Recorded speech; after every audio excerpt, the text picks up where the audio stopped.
Hi, it's me again with Corel Draw Tips and Tricks, and somebody that I helped a couple weeks ago on this badge, they were saying the tempo was too little, so I made it bigger. And for your information, I had to, I made your whole badge 4 inches tall.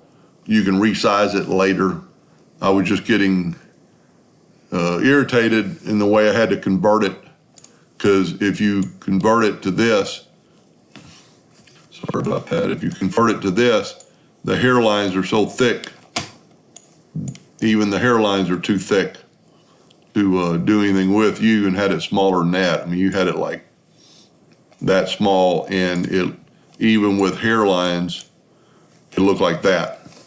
So his question was the Newman was too big, so I've already fixed that. And you can resize that if, or no, he said the tempo was too big. And then he wanted to know how he could change the names. Well, you just have to keep this curve, and if you didn't watch the first video. So we're going to take this name, we're going to go to text, and we're going to fit text to path, and we're going to put it on a path about right there. Then you need to select it all, go up to object, and break text apart, and now you've just got your text. I've got my nudge distance set on 4 inches. Just move it over the 4 inches.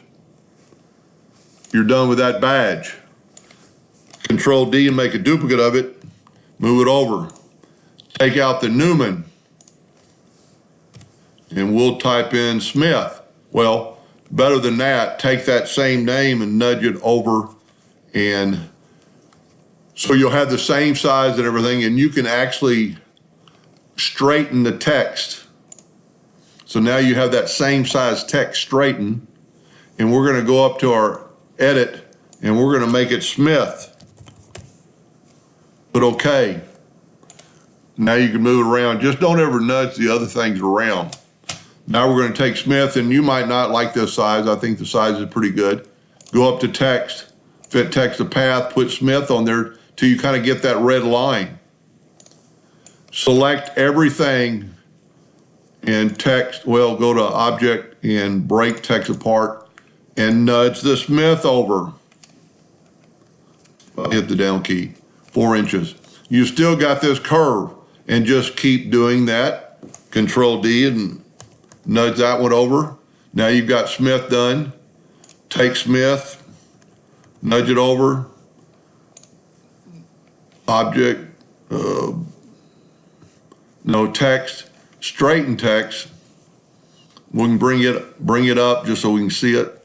And let's go up to your text editor, and let's type in green. Tell you what, let's make it a longer name. Let's type in Johnson.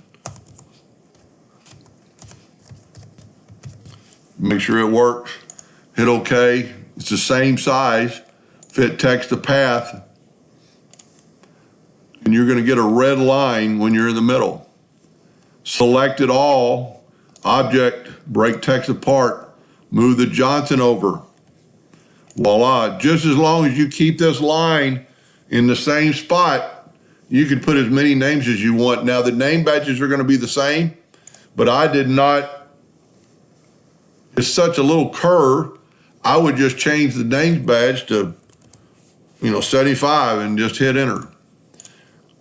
And you might want to play around with that, the size, and it's pretty good. I think it looks pretty good. But that's how I would do it, and it is transparent still. We'll draw a box, fill it with yellow, go up to order, object order, putting back a page, and you can see everything's transparent and it ought to work fine. I hope that helped a little bit. Thank you for watching.